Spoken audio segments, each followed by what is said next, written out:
आज हम किसी मुक्त रूप से गिरते हुए वस्तु के लिए यांत्रिक ऊर्जा संरक्षण का नियम जो है उसको सिद्ध करेंगे। आप इसको ध्यान से देखिए। यहाँ पर एक वस्तु है जिसका द्रव्यमान m है और इसका भार जो होगा वो mg होगा और ये धरातल से कैपिटल H ऊंचाई पर स्थित है। इसकी धरातल से जो दूरी है वो कैपिटल H है। ठीक है। अब ये वस्तु अभी हम प्रारंभ में मानते हैं कि ये स्थिर है। चूंकि ये वस्तु स्थिर है इसलिए इसकी जो गतिज ऊर्जा है वो इस बिंदु पे 0 होगी। मान लीजिए इस बिंदु को हम मानते हैं A, तो A बिंदु पे इसकी जो गतिज ऊर्जा है वह स्थिर है।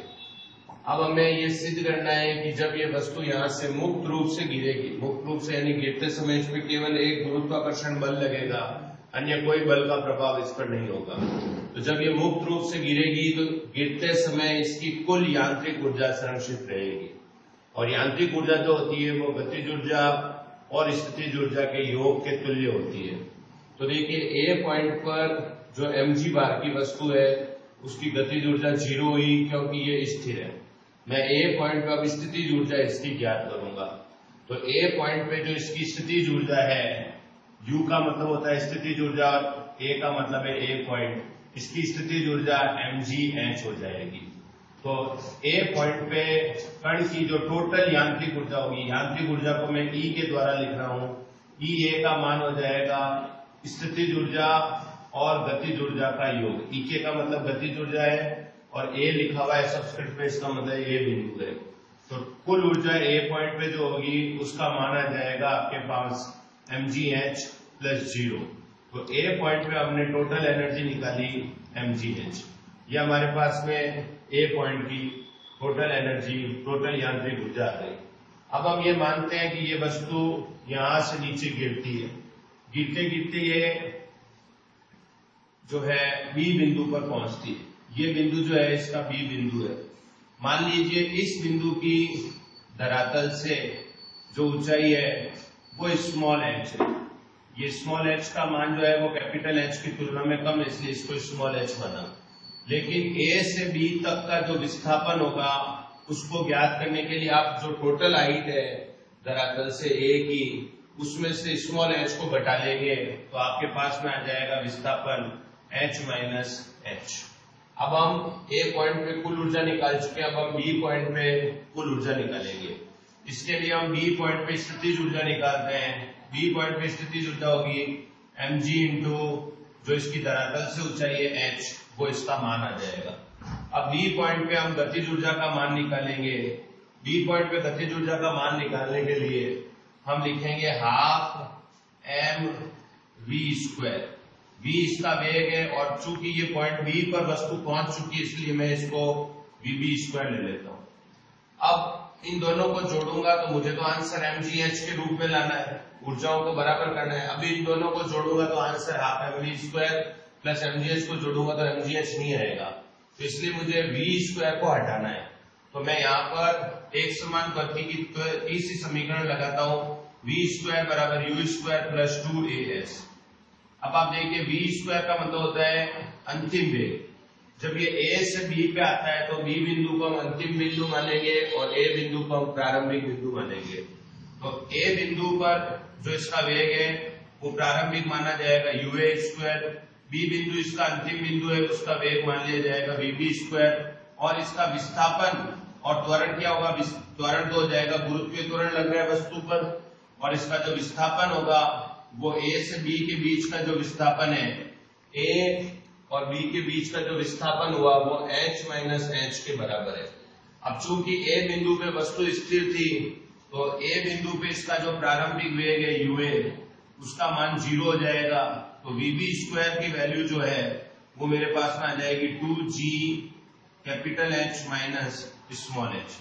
अब इसका मान मैं इसमें EK की समीकरण में रखूंगा, ये मान मैं इस जगह पे रख देता हूँ। आप इसको समीकरण बना के रख सकते हैं या सिंपली ये समझ लीजिए इसकी वैल्यू रखेंगे। तो हमारे पास में जो B पॉइंट पे गतिज ऊर्जा जो आएगी उसकी वैल्यू आ जाएगी, देखो हाफ m और वीबी स्क्वायर की जगह आ जाएगा मान 2g ब्रैकेट में है capital H minus small h, 2 से 2 कट हो जाएगा, तो बी पॉइंट पे जो गतिज ऊर्जा आएगी वो आ जाएगी आपके पास में mg ब्रैकेट में आ जाएगा h minus h, bracket open कर लेते हैं, mg को अंदर मल्टीप्लाई कर देते हैं, mg h minus mg into small h, ये total energy at point B आ गई, गतिज ऊर्जा आ गई। अब मेरे पास में स्थितिज ऊर्जा है बी पॉइंट की और मेरे पास में गतिज ऊर्जा है बी पॉइंट की, इन दोनों को जोड़ूंगा तो मेरे पास में बी पॉइंट की कुल ऊर्जा का मान प्राप्त हो जाएगा। तो बी पॉइंट की कुल ऊर्जा आ जाएगी यूबी प्लस गतिज ऊर्जा बी पॉइंट की ई के बी। यूबी का मान है, देखिए यूबी का मान मैं रख देता हूं mgh और गतिज ऊर्जा का मान रखूंगा mg into capital H minus mg into small h। mgh और mgh कट हो जाएंगे, वैल्यू आ जाएगी mgh। टोटल मैकेनिकल एनर्जी कुल यांत्रिक ऊर्जा बी पॉइंट पे आ जाएगी mgh। ये मेरे पास में वैल्यू आ गई है। अब मैं तीसरा पॉइंट लूंगा, जब ये ग्राउंड पे या धरातल पे पहुंचेगा वो पॉइंट होगा C। इसकी धरातल से ऊंचाई 0 मानी जाएगी, ये जब C पॉइंट पर है तो इसकी ऊंचाई है 0, तो C पॉइंट पे मेरे पास में जो स्थितिज ऊर्जा है वो 0 हो जाएगी, बिकॉज स्थितिज ऊर्जा हाइट पे निर्भर करती है, हाइट 0 है इसलिए स्थितिज ऊर्जा 0 हो गई। अब आप देखिए C पॉइंट पे इसकी गतिज ऊर्जा क्या होगी, गतिज ऊर्जा E के और C पॉइंट को C से लिख दिया, वो आ जाएगी हाफ m vc स्क्वायर। मुझे आंसर को mgh के रूप में लग रहा है। फिर एक बार मैं तृतीय समीकरण का यूज करूंगा, एक समान त्वरित गति की जो यहां करा था, v स्क्वायर बराबर u स्क्वायर प्लस 2as।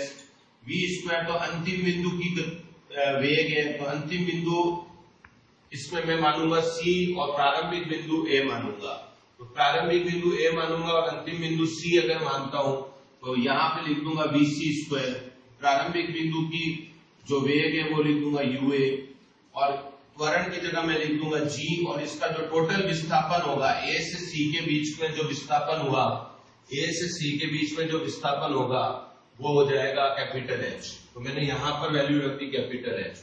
अब ua की वैल्यू 0 थी तो vc स्क्वायर की वैल्यू हमारे पास में आ जाएगी 2gh।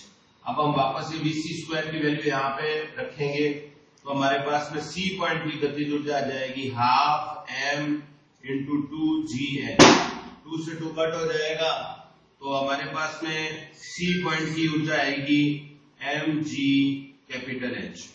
तो अब देखिए ये C पॉइंट की गतिज ऊर्जा आ गई है।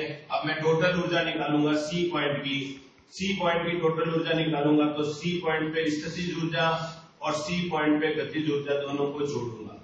C पॉइंट पे स्थितिज ऊर्जा देखिए 0 है और C पॉइंट पे जो स्थितिज ऊर्जा है, सॉरी गतिज ऊर्जा जो है वो mg इंटू कैपिटल H है, तो C पॉइंट पे टोटल एनर्जी आ गई mgh। अब आप देखिए ये C पॉइंट पे टोटल एनर्जी आ गई है, टोटल यांत्रिक ऊर्जा आ गई mgh। तो आप देखिए फर्स्ट इक्वेशन में A बिंदु पे कुल यांत्रिक ऊर्जा mg इंटू कैपिटल H थी, वही मान हमें यांत्रिक ऊर्जा का B बिंदु पे भी प्राप्त हुआ और वही मान हमें C बिंदु पे प्राप्त हुआ। इसका मतलब जो यांत्रिक ऊर्जा जो है उसका मान कभी भी परिवर्तित नहीं होता है अगर वो संरक्षी बल के क्षेत्र में गति करे। Thank you.